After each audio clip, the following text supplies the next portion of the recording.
Iya. Baik, teman-teman kalau tadi sudah belajar bagaimana mau langsing, itu berawal dari pikiran kita dulu, ya. Nah, sekarang kita akan berbicara mengenai financial. Ya, ini sudah hadir pembicara keempat, namanya Bapak Urip Budiarto. Pak, sudah hadir, Pak? Bapak Sudah? di laut, Pak. Alhamdulillah. Alhamdulillah. Berkat Zoom bisa di laut, bisa di gunung, bisa di darat dan udara mungkin ya. Assalamualaikum Mbak Nina, apa kabar? Sehat ya? Waalaikumsalam, Pak Urip. Pak Urip sudah siap dengan slide-nya? Sudah, boleh saya share? Boleh, silakan. Sambil Pak Urip share, saya mau perkenalkan dulu ya. Pak Urip ini siapa? Beliau adalah seorang Family Financial Planning Trainer, planner, dan counselor. Jadi beliau adalah trainer dan planner dalam bidang pengelolaan keuangan keluarga dan keuangan sosial syariah. Bersama Happy Counselor Kampung Hening juga, kini juga memberikan konseling dalam membantu tantangan pengelolaan keuangan keluarga. Ah, itu ada. Dan beliau saat ini aktif di Komite Nasional Keuangan dan Ekonomi Syariah. Dengan judul hari ini adalah Kiat Tenang Saat Finansial Meradang. Silahkan Pak Urip. Baik, terima kasih Mbak Nina. Assalamualaikum warahmatullahi wabarakatuh. Bapak dan Ibu sekalian, apa kabarnya hari ini? Boleh dijawab di chat? Kalau bisa jawab dengan jawaban Alhamdulillah luar biasa. Yes. Yes, yes, yes. Kalau di ruang offline nih lebih menyenangkan ya. Ini di ruang online jadi kita perlu interaktifnya berbasis chat nih ya. Baik, terima kasih Mbak Yuliani. Alhamdulillah luar biasa. Yes, yes, yes ya. Oke, senang bisa bersilaturahim dengan Bapak Ibu semua dan saya memang hari ini akan sedikit bicara mengenai financial. Kalau tadi mungkin lebih di aspek emotional management ya, happiness, kemudian tapi juga ada slimming tadi yang menarik juga Mbak Nina itu dengan Mbak Nina yang lain selain Mbak Nina Herwina ini bicara tentang slimming. Alhamdulillah. Nah, tapi kalau ini saya mau bawa topik yang agak berat ya dalam setengah jam ke depan. Semoga teman-teman tidak juga merasa terlalu berat. Bukan berat sih sebenarnya, belum ringan untuk sebagian. Tapi pastinya selain saya nanya apa kabar, saya ingin pertanyaan jujur ya ke teman-teman semua. Bagaimanakah kondisi finansial Anda hari ini? Wah. Ada 3 pilihan, 1, 2, 3. 1, senang. 2, tenang. 3, radang. Kalau 1, senang finansial tuh ketika kita bisa bilang begini, saya bisa belanja apa yang saya ingin tanpa khawatir soal uangnya. Nah, itu senang tuh, senang finansial. Yang kedua, tenang, saya bisa belanja apa yang saya butuh, bukan apa yang saya mau ya. Apa yang saya butuh itu pun sesuai anggaran yang saya miliki. Nah, wah ini yang ketiga, nah ini radang. Saya sering bingung untuk bisa memenuhi kebutuhan pengeluaran keluarga. Saya kasih waktu mungkin setengah jam ke depan untuk memilih 1, 2, 3. Boleh izin Mbak Nina? Setengah jam ke depan ya? Kelamaan. Oke, baik. Mbak Sarah 2. Oke, baik. Mbak Roro 2. Bu Nani tenang. Oke, baik. Senang dan tetap bersemangat. Oke. Ada satu yang menjawab 3. Ya. Dan mungkin bisa jadi untuk jawab 3 ragu-ragu ini saya harus jawab nggak ya? Karena kalau saya jawab di sini nanti saya dicat lagi oleh panitia karena saya jadi target counseling. Oh ya kabarnya kan di sini akan ada free counseling ya untuk 5 orang ya. Mungkin juga dari sesi ini akan ada 5 orang yang akan terpilih untuk sesi free counseling bersama Kampung Hening ya. Belum tentu oleh saya, nanti mungkin bisa jadi dengan yang lainnya juga. Karena belum tentu aspek finansial, karena ini sebuah proses yang tentu tidak mudah. Oke, baik. Pada akhirnya, terima kasih buat jawaban rekan-rekan semua. Ada yang bilang tenang, dan saya izin tutup pollingnya. Ya. Dan saya mau bilang bahwa kalau hari ini Anda ada yang menjawab nomor 3, atau tidak menjawab, tapi di hati Anda bilang nomor 3, atau Anda bilang nomor 2 tapi sebenarnya agak-agak ragu juga supaya nggak ketahuan aja, jadi saya jawab nomor 2 bukan nomor 3. Ya, saya akan sampaikan it's okay. You're not alone. Ya, sekali lagi, kalau Anda memilih nomor 3 atau Anda tidak yakin bahwa Anda nomor 2, it's okay. You are not alone. Dan setiap kali saya ngomong ini, saya merinding sebenarnya. Karena apa yang akan kenapa kemudian sebagai gambaran kenapa saya tertarik juga untuk masuk dunia financial planning, karena pengalaman pribadi. Jadi saya pernah mengalami satu kondisi di mana permasalahan finansial itu sesuatu hal yang memang sangat berat gitu. Maka sehingga kemudian saya tertarik untuk mendalami financial planning untuk memperbaiki. Dan itu pun terjadi ketika sebenarnya secara pemahaman saya memahami ilmu mengenai investasi, saya paham mengenai ilmu budgeting, saya paham mengenai ilmu asuransi mungkin ya, atau juga paham mengenai bagaimana mengelola emosi harusnya dalam sektor keuangan ini, dalam mengelola keuangan ini. Tapi ternyata ilmu dan amal itu dua hal yang terpisah. Ya. Kalau tadi kita flashback ke Mbak Dina yang membicara mengenai slimming, kita paham bahwa makan sehat itu penting. Kita paham bahwa olahraga itu penting. Tapi kalau dari 100-an lebih orang di sini yang tiap pagi olahraga minimal 30 menit, ayo tunjuk tangan siapa. Kita tahu bahwa makan sehat itu penting, tapi siapa yang nggak apa ya? Kalau lihat gorengan gitu, ya ada lontong, ada bakwan gitu, ada tahu, mau dicocol kacang itu kayaknya kalau dilewatin tuh sayang banget gitu. Ayo siapa bilang? Saya. Kalau saya boleh bilang, ya saya juga begitu. Jadi ilmu dan amal itu adalah dua hal yang berbeda. Maka hari ini dengan Allah kasih kesempatan untuk saya kejedot dalam dunia keuangan, pengelolaan keuangan, maka saya merasa bahwa tentu menjadi orang yang bisa membuat orang lain tidak mengalami hal yang sama, atau mungkin mengalami hal yang sama, memiliki informasi, sahabat, rekan untuk curhat, itu menjadi penting. Nah, makanya kemudian saya menarik ketika Kampung Hening kemudian diinisiasi oleh Ibu Sofi dan juga Pak Jamil. Dan kemudian saya mengikuti previewnya, dan kemudian, oh ya, selain training dan planning, gitu ya, selain mentoring, ternyata konseling itu juga bagian penting. Kenapa? Karena pengalaman saya, ketika kita mengalami sebuah problem finansial, ya semoga Anda tidak pernah mengalaminya, tapi kalaupun hari ini Anda pada kondisi tenang, ya nomor 2, dan bisa jadi di masa depan semoga tidak, tapi Anda mengalami nomor 3, maka semoga setengah jam hari ini itu bisa membantu Anda setidaknya memahami hal-hal yang penting ketika kita bicara terjadi problem finansial. Dan problem finansial ini kan biasanya, problem dalam hidup itu misalnya ada 3 utama ya, disebutnya PHK. Jadi kalau nggak pekerjaan, ya itu adalah haknya itu hutang atau finansial, dan yang ketiga adalah keluarga. Jadi masalah terbesar bagi manusia itu biasanya di seputar itu saja. Kalau nggak pekerjaan, hutang atau finansial, dan yang ketiga adalah keluarga. Nah, yang dimaksud problem finansial ini bukan problem finansial ketika, aduh saya punya duit banyak nih, saya mau belanja apa ya? Ini bukan itu ya. Kalau itu mah happy problem ya. Saya pikir nggak perlu konseling, itu perlunya ke mall, jadi nggak perlu konseling. Mungkin ditemani oleh Mbak Nina Hermina ke mall, itu masalahnya hilang. Kalau problemnya kebanyakan uang. Tapi kalau problemnya kekurangan uang, nah ini dia lari kemana-mana. Ketika kemudian kita mengalami problem finansial, ya, saya ada satu pernah dalam pengalaman di mana penghasilan saya katakanlah 1, dan kemudian yang harus saya kelola itu adalah 4, ya, jadi 4 kali lipat dari penghasilan bulanan, belum dapur. Wah, itu kan luar biasa, mempengaruhi pikiran. Ya. Kerja terpikir gimana caranya ngelunasi hutang, ya.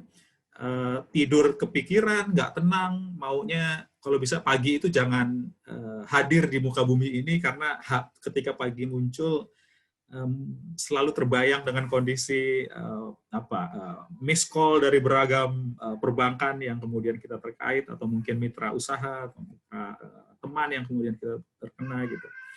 Nah itu sangat mempengaruhi pikiran, tidak fokus di pekerjaan, tidak fokus di bisnis, tidak fokus mengurus keluarga, tidak fokus dalam target-target yang kita tentukan gitu ya. Gitu. Kemudian pikiran ini juga mempengaruhi ke fisik. Fisik kita menjadi lebih malas, lebih tidak gairah, apalagi ya, merasa bahwa dunia ini kayak penuh beban gitu, sehingga fisik kita tuh juga mulai apa ya? Mulai menurun imunnya karena banyak cemas, karena banyak khawatir, karena takut juga gitu ya. Nah, ini fisiknya juga dipengaruhi emosi yang juga saling terkait mengkait. Tadi Bu Nina sempat saya kutip satu hal bahwa um, um, gerakan Anda atau mungkin perilaku Anda itu sebenarnya juga akan berpengaruh terhadap emosi Anda. Jadi apapun gerakan fisik Anda itu akan mempengaruhi fungsi emosi Anda. Dan sebaliknya, emosi itu juga akan mempengaruhi fisik, juga akan mempengaruhi pikiran. Nah, ketika problem finansial ini terjadi, dia mempengaruhi semua aspek kehidupan kita. Ya, makan nggak tenang, tidur nggak tenang, kerja nggak tenang, di rumah nggak tenang, dan lain sebagainya.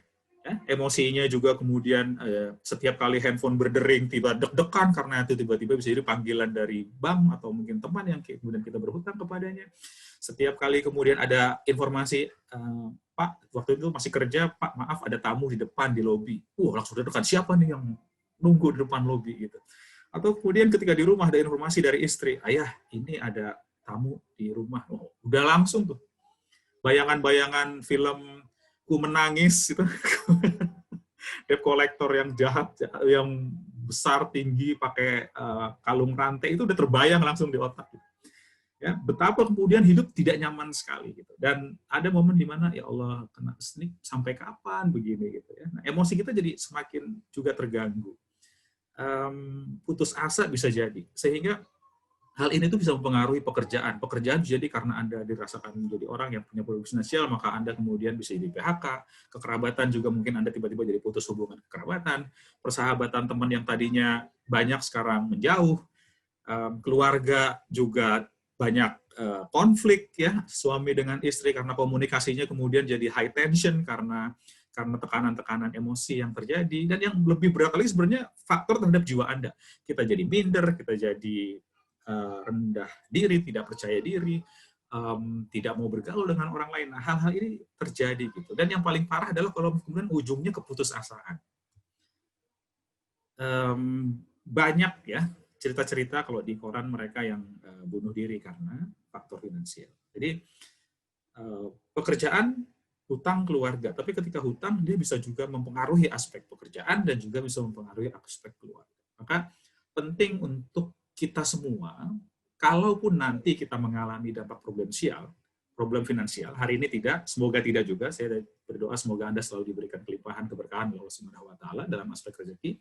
Tapi kalau akhirnya satu hari Anda mengalami itu, mungkin karena satu faktor lain yang bukan karena Anda, misalnya karena salah satu keluarga sakit keras sehingga butuh biaya besar dan Anda harus berhutang, atau kemudian karena faktor ditipu oleh rekan bisnis gitu ya, atau karena faktor apapun yang mungkin terjadi, kecelakaan misalnya pada salah satu anggota keluarga. Nah, ini hal-hal yang mungkin terjadi dan bagaimana kemudian kita bisa melewati permasalahan ini. Dan ternyata saya melihat bahwa ketika kita bicara bagaimana keluar dari solusi ketika kita punya banyak hutang, punya tanggung jawab yang lebih besar dibandingkan apa yang kita mampu, sebenarnya ketika kita banyak hutang, ya saya langsung fokus saja mengenai problem finansial yang disebut sebagai banyak hutang ini, adalah mengenai bahwa kalau kemudian kita butuh solusi ketika banyak hutang terjadi, maka sebenarnya gampang. Satu mentor saya bilang, kalau kamu punya hutang bermasalah dan banyak sehingga mengganggu kehidupan kamu, dan kemudian kamu merasa terganggu secara fisik, terganggu secara pikiran, terganggu secara emosi, jawabannya adalah simple, yaitu bayar. Semua masalah hutang Anda akan lenyap, ya, pikiran Anda tenang, kemudian fisik Anda juga lebih segar, emosi juga terkontrol, kemudian pikiran juga lebih tenang. Ya, ngajakin berantem nih ya, Urip ya. Mohon maaf ya, bercanda teman-teman semua. Ya, jadi saya sudah memahami bahwa ini yang terjadi. Tapi ketika kemudian ternyata dia tidak bisa simpel itu, ya, ada banyak masalah. Bagaimana caranya? Ya, ternyata ada 5 huruf yang kemudian saya pegang sampai dengan hari ini, yaitu sabar. S-A-B-A-R. Ya, S-A-B-A-R. Sabar. Nah, ini saya rangkai sebenarnya dari pola-pola yang saya amati gitu ya. Bapak Ibu yang dirahmati oleh Allah. Jadi ketika dulu kita punya problem finansial, itu kan kita sendirian, mau cerita ke keluarga takut nggak enak. Ntar, dan ada satu kasus di mana cerita ke keluarga bukannya dibantu malah diomel-omelin. Jadi pulang tanpa solusi plus tambah gedek, tambah gondok di hati gitu ya. Ya terus terang saja karena kan kita secara dalam konsep psikologi jangan pernah Anda merasa kecewa, cemas, frustasi itu bermasalah. Itu adalah ekspresi dari hati kita, ekspresi dari emosi kita yang perlu diterima gitu sebenarnya. Jadi nggak apa-apa. Nanti kita bahas ya di slide berikutnya. Nah, hal itu terjadi. Teman yang dulu dekat sekarang menjauh karena nggak mau ikut-ikutan. Kemudian saudara juga. Nah, kita butuh teman sebenarnya, teman curhat, teman untuk bercerita, shoulder to cry on. Apalagi kemudian istri juga komunikasi lagi high tension sehingga shoulder to cry on-nya juga hilang di rumah gitu. Nah, ini juga salah satu yang menjadi elemen penting ketika mau keluar dari problem finansial.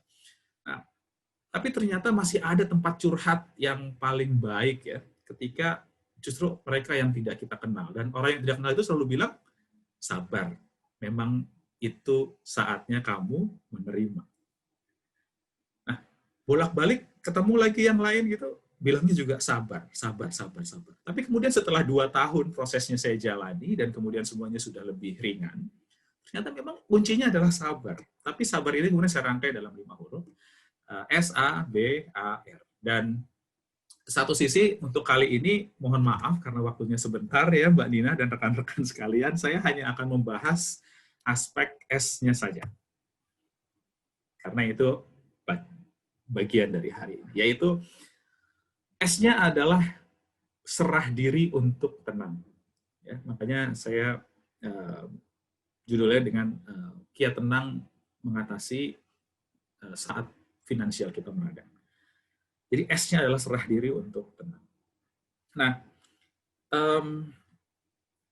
sebelum saya bahas 1, 2, 3 ini, yang mungkin juga sudah bisa Anda baca, dan kemudian Anda langsung bisa konklusikan, kenapa kemudian aspek S ini penting. Jadi, ternyata 100, kalau saya memiliki skala 0 sampai 100, bagaimana cara keluar dari mengatasi problem finansial yang terjadi, maka 0 sampai 80-nya itu adalah emotional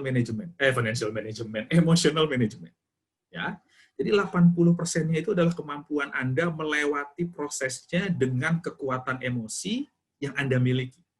Dengan kemampuan Anda untuk mengelola hal-hal yang Anda rasakan sehingga itu berdampak positif terhadap apa yang Anda pikirkan dan kemudian berdampak positif juga terhadap apa yang Anda lakukan. Begitu. Jadi emosi kuncinya ya untuk kemudian memperbaiki semuanya. Dengan kata lain, ketika kita mengalami problem finansial, itu bayangannya kayak kita kita jadi supir sebuah kendaraan, ya kita menjadi supir di mobil gitu, misalnya kita mobil dan kemudian di tengah jalan itu hujan deras dengan langit gelap, petir menyambar sana sini, jedar gitu ya. Hujan sebesar-besar batu gitu, besaran airnya, butir airnya, dan kemudian wiper Anda harus pakai kecepatan yang paling tinggi untuk bisa melihat jalan ke depan. Dan kemudian tiba-tiba jarak pandang itu hilang gitu. Jarak pandang itu hanya sebatas 1 meter, 2 meter di depan Anda. Nah, handphone Anda mati, ya. Itu tambahan lagi. Ya. Kemudian Anda juga melihat bahwa bensin Anda tinggal sedikit, ya, tinggal 1 strip. Kira-kira apa yang akan kita lakukan? Pasti cemas, pasti kita khawatir, pasti kita takut. Bagaimana kalau terjadi apa-apa di sini? Gitu, ya. Apalagi kemarin ada longsor. Rumah saya di Ciganjur, ya, beda RT dengan yang sekarang sedang ramai di televisi. Itu yang terjadi. Kondisi kita pasti akan merasa cemas, ibaratnya khawatir, gitu ya. Kemudian juga resah. Nah, maka hal yang paling benar ketika terjadi adalah sebaiknya menepi dan membiarkan dulu sang hujan berlalu, dan kemudian dia sudah mulai rintik-rintik, cahaya awan sudah mulai terlihat, dan kemudian jalan di depan kendaraan Anda sudah mulai terlihat, gitu ya. Suasana hati Anda sudah lebih tenang, ya. Walaupun baterai handphonenya masih mati, tapi seenggaknya jalan sudah terlihat. Anda bisa akan temui orang di depan sana nanti yang mungkin bisa membantu Anda untuk ngecas baterai. Gitu. Nah, itu yang terjadi. Maka serah diri untuk tenang ini seperti tadi, itu adalah pengelolaan. Menepi dulu untuk membangun dulu sisi emosional Anda, supaya Anda siap untuk melangkah lagi mencapai target tujuan Anda.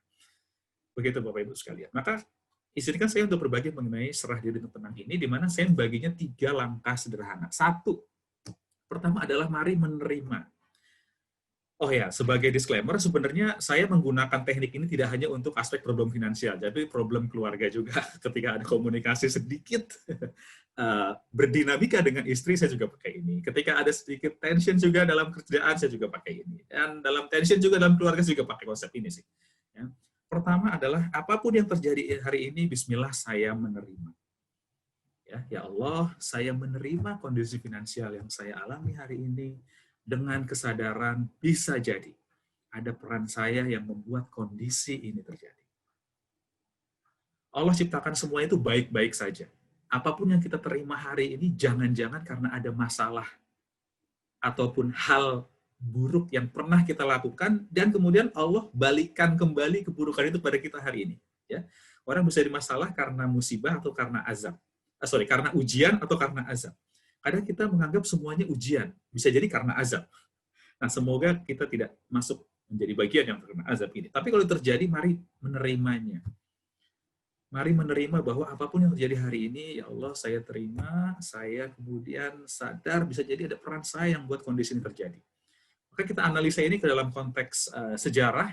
Kalau ingat kisah Nabi Yunus yang ada dimakan, masuk ke dalam perut ikan hiu, ya, maka doa beliau itu adalah bukan doa untuk, ya Allah keluarkan saya dari ikan hiu ini, dari perut ikan hiu ini. Ya. Tapi yang dia doa pertama adalah, La ilaha illallah, subhanaka inni kuntu minaz zalimin. Ya. Dia langsung refleksi ke diri dia sendiri bahwa, ya Allah maafkan saya ini salah satu orang yang zalim. Itu refleksinya ke dalam. Jadi apapun sebelum kita menyalahkan orang lain, menyalahkan kondisi finansial, menyalahkan kemudian keluarga, menyalahkan pekerjaan, menyalahkan resesi, menyalahkan pandemi, mari kita menerima dulu. Menerima bahwa apapun yang terjadi oleh diri saya itu adalah tanggung jawab yang akan saya ambil, dan saya menerima kondisi finansial yang saya alami dengan kesadaran bahwa saya menjadi ada peran saya yang membuat kondisi terjadi. Itu satu. Yang kedua, setelah kita menerima, ya, maka kemudian mari kita berpandang positif. Husnuzon. Ya. Semua yang saya alami adalah baik adanya dan dihadirkan Allah sebagai bentuk kasih sayang untuk saya. Tidak ada daun yang jatuh tanpa skenarionya Tuhan. Tidak ada air yang mengalir tanpa skenarionya Allah. Tidak ada burung yang bisa terbang tanpa skenarionya Allah. Tidak ada burung yang pergi dari sangkarnya dan kemudian kembali sore harinya dengan perut kenyang karena skenario Allah. Tidak ada semut yang kemudian bisa hidup mengangkat gula-gula ya kemudian ke sarangnya untuk bisa memenuhi kebutuhan makanannya. Jadi kalaupun kita hari ini mendapat kondisi finansial yang kurang beruntung, maka mari berpandang positif. Ya Allah, semua yang saya alami adalah baik adanya, dan saya terima, saya yakin ini adalah sesuatu yang Engkau hadirkan sebagai bentuk kasih sayang Engkau terhadap hamba-Mu. Itu yang kedua. Setelah berpandang positif, mari kita kemudian bersyukur. Seberat apapun masalah kita hari ini, di luar sana masih banyak orang yang punya pengalaman lebih berat. Maka, ya Allah, saya tulus berterima kasih kepada Allah atas kondisi. Ya Allah, saya tulus berterima kasih atas kondisi yang saya alami sebagai sebuah kebaikan. Karena di luar sana masih banyak orang-orang yang mengalami kondisi lebih berat dari yang saya alami. Nah, kalau ini kemudian kita jadikan sebuah proses awal untuk keluar dari problem finansial kita, bismillah. Ya, 80% dari proses Anda untuk menjadi pribadi yang lebih baik dari radang finansial ke tenang finansial, itu sudah dimulai saat itu juga. Gitu. Ya. Dan bismillah, dengan pengalaman saya bisa garansi. Ya. Garansi 30 hari uang kembali. Ya, bercanda. Bahwa itu insya Allah akan sangat baik. Ya, mari menerima mari berpandangan positif, mari bersyukur. Jadi semuanya itu baik-baik saja. Ya. Jadi kalau kemudian ketika kita melanjutkan di finansial, katakanlah ini ada satu proses di mana kemudian Anda mengalami,